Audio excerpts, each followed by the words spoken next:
Ale, primeiro fim de semana de Tour de France, 2 etapas, fugindo completamente do cardápio que a gente está habituado no Tour de France. Né? Normalmente são etapas planas, um prólogo, aquela coisinha em outro país para o convidado ver, né? E esse ano resolveram fazer a corrida à Vera desde o primeiro dia. E tá muito bacana, porque desde a primeira etapa a gente já viu aí realmente que Pogačar e Vingegaard estão um jogo à parte, como já era esperado, os dois grandes favoritos. Porém, temos coisas interessantes acontecendo. Primeira etapa, primeira vez na história que você tem irmãos gêmeos vencendo uma etapa, escapados e ganhando a camisa amarela e camisa verde, algo inédito. Adam e Simon Yates fizeram ontem uma chegada inédita, saindo na última descida e indo para a chegadinha, que era um rampete, onde Simon da Jayco trabalhou mais, né, e deixou o Adam em condições de levar até o final e chegar em primeiro, e o Simon chegou em segundo. Vindo no grupo perseguidor, onde algumas tentativas de ataque, algumas acelerações aconteceram no tupete anterior, onde os dois irmãos saíram, Tadej Pogačar mostrou que tem mais velocidade que Vingegaard para uma chegada e ganhou 4 pontos de bônus, chegando na terceira colocação. Com isso, Adam Yates segue na liderança do Tour após a primeira etapa, pela UAE, mostrando que o time está muito forte, muito bem montado e coeso. Algo que a gente vai falar já já. Se você... Voltando aqui. E coeso. Tadej Pogačar mostrou que está afiado, não tem dor no pulso ainda, né? E mostrou que a sua sombra será Jonas Vingegaard. Onde o Pogačar ia, o Vingegaard fazia a perseguição. Né? Ele não tomava nenhuma atitude, era sempre a sombra do Pogačar.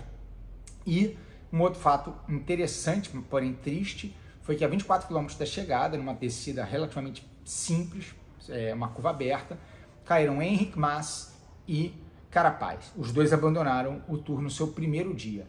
O Enric Mas já saiu ali mesmo, entrou no carro médico. A gente com certeza vai ver isso aí na série da Movistar no ano que vem, no Netflix.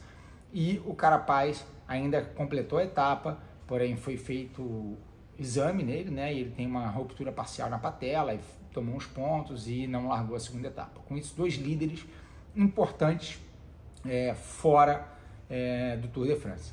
O interessante é que isso fez com que a Education First do Carapaz tomasse uma postura mais agressiva hoje, né? Fomos para a segunda etapa também com várias passagens em montanha, 185 km de etapa, se não me engano, perdão, 206 km de etapa, onde com 185 para a chegada, saiu na fuga Nilson Powless da Education First em busca de pontos de montanha. Ele que pegou a camisa de bolinha ontem, foi hoje atrás de manter essa camisa e ir buscando pontos de montanha. Então ele saiu faltando 184 km para a chegada com Edvald Boasson Hagen, é mais um atleta que eu não lembro aqui. Ele e Boasson Hagen foram juntos até mais ou menos 30 km para a chegada, quando o Boasson Hagen mais pesadão ficou para trás, e o Nilson Powless entrou na última subida com 1 minuto e meio de vantagem para o pelotão. Ao topo dessa subida tinha uma passagem com bônus, né? Bônus de tempo, e não era somente pontos. E lá embaixo, obviamente, depois você descia e tinha uma chegada com um rampetezinho e depois uma chegada plana, e aí os pontos habituais, né, do sprint, os bônus de tempo e pontos. Para o sprint, ao topo dessa última subida, os irmãos, a UAE botou um ritmo muito forte, muito organizada. Você via que a UAE tinha mais força do que a Jumbo nessa subida, com Rafa Majka, Grosschartner, você tinha ainda o Adam Yates trabalhando e o Pogačar aguardando a sua posição. O Pogačar sempre muito bem colocado. E o engraçado ver que o Simon Yates, com a camisa verde, ele já vinha engatilhado a 600 metros para a chegada, já pedalando em pé, um pouquinho mais pesado, deixando claro que ele ia tentar conquistar esses pontos para, quem sabe, com esses segundos e pontos, manter a camisa verde e tomar a amarela do próprio irmão. O que aconteceu foi que você pôde ver, ficou evidente hoje, que o melhor corredor, taticamente falando, o que sabe ler melhor a corrida é o Pogačar. Quando ele percebeu o posicionamento do Adam saindo e o Pogačar na roda dele, ele foi e apertou o Pogačar na grade, o Vingegaard na grade. Então o Vingegaard não tinha por onde partir, a não ser que o Yates abrisse caminho para ele. Então ele ficou apertando o Vingegaard e ganhando ritmo um pouco por fora. Quando o Yates abriu uma brecha que o Vingegaard conseguiu sair, o Pogačar acelerou mais rápido, pegou os bônus na frente, na primeira colocação, o Vingegaard pegou em segundo e eles desceram escapados deles, eles abriram bem para o Yates. Com isso ele abriu mais alguns segundos em cima do Vingegaard. O Vingegaard ontem que falou que não serão 4 segundos que farão ele perder o Tour. Porém, nesse sprint ele já perdeu. Repete porque essa moto passou. Não serão 4 segundos, essa moto foi muito grande. Eu vou repetir porque cortaram meu áudio aqui, tá? Não serão 4 segundos que farão ele perder o Tour. Porém, com esse sprint, ele já ganhou mais 3 segundos. Ele ganhou 8 segundos de tempo e o Vingegaard 5. Desceram escapados, o Pogačar tentou ainda acelerar para ir para a chegada, mas o Vingegaard falou que não ia revezar. Afinal, o favorito da etapa, Van Aert, estava no grupo perseguidor. O engraçado é que Van Aert não estava sozinho, ele tinha mais 2 atletas da Jumbo. O correto seria os 2 atletas perseguirem Pogačar e Vingegaard e Van Aert ficar de roda. Porém, Van Aert, numa mistura de pânico e desordem da equipe, se vocês assistiram o documentário do Tour de France no Netflix, vocês veem que os managers da Jumbo são muito inexperientes, são afoitos, são nervosos.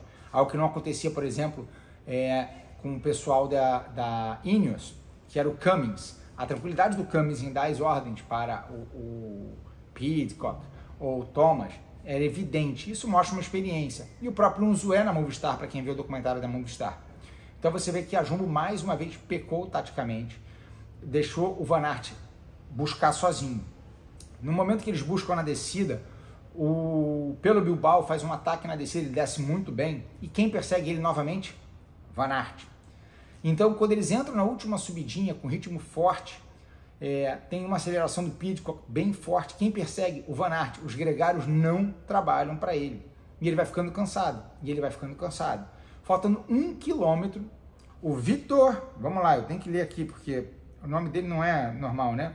Vitor Lafay, da Cofidis, um francês, faz uma aceleração a 1 km para a chegada e dá a vitória para a Cofidis depois de 15 anos sem vitória.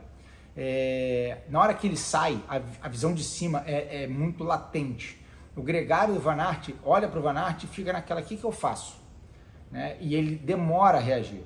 Quando ele começa a aceleração, o Lafay já abriu muito. O Van Aert, na hora que parte para o sprint, ele quase é superado pelo Pogačar, que faz a terceira colocação e ganha mais bônus. Com isso, Pogačar pulou para segundo geral, a 6 segundos do líder, e 12 segundos de vantagem para Vingegaard. Se ontem eram 4 e ele não perderia por 4, hoje já são 12.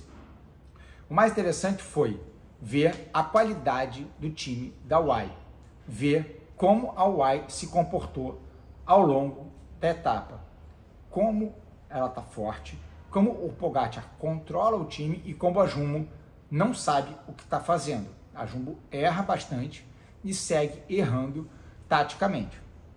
Com isso, as camisas do Tour permanecem da seguinte forma. Vamos lá. Tadej Pogačar de camisa branca, Nilson Paules de camisa de bolinha, a poá. Lafay assumiu a verdinha e Adam Yates permanece com a amarela. O mais combativo do dia foi Nilson Paules e a equipe líder segue sendo a Jumbo-Visma.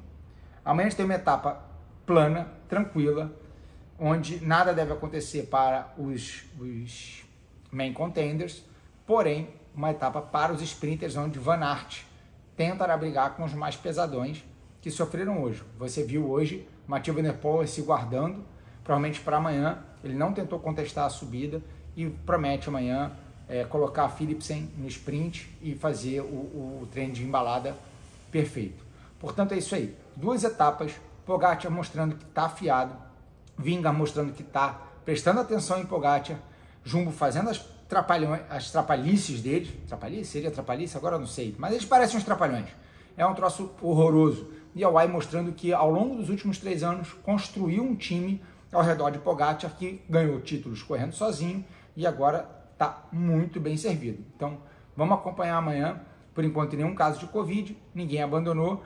Algumas novidades no pelotão, bicicleta nova, guidões novos, depois a gente fala sobre isso. Pogačar, que agora acaba a etapa, toma um banho de gelo. Todo mundo de olho em que são os marginal gains, porém, a corrida mesmo vai ficar com os dois até o final, a não ser que algum acidente aconteça. Valeu, amanhã eu tenho um convidado, não vou dizer quem é, mas acompanhe com a gente. Forte abraço.